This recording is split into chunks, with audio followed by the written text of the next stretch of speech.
Hello বন্ধুরা, দেখতে পাচ্ছ আমরা এখন খেলতে এসেছিলাম। আমরা খেলে এখন বাড়ি যাচ্ছি। দেখতে পাচ্ছ কতটা অন্ধকার হয়েছে, তোমরা দেখেই বুঝতে পারছো যে কতটা অন্ধকার হয়ে গেছে।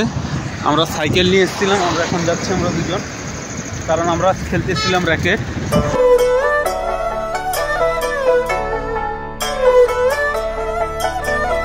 করে জানাও যে রং সাইড দিয়ে যাওয়াটা ঠিক কিনা।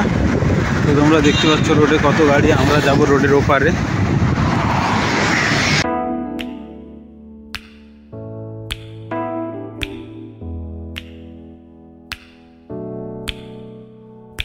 আমরা এখন রোড ক্রস করে ফেলেছি, আমরা এখন রাইট সাইড দিয়ে যাচ্ছি। শুধু ভিউটা দেখো, রাতের ভিউটা দেখো বন্ধুরা, তোমরা শুধু দেখো।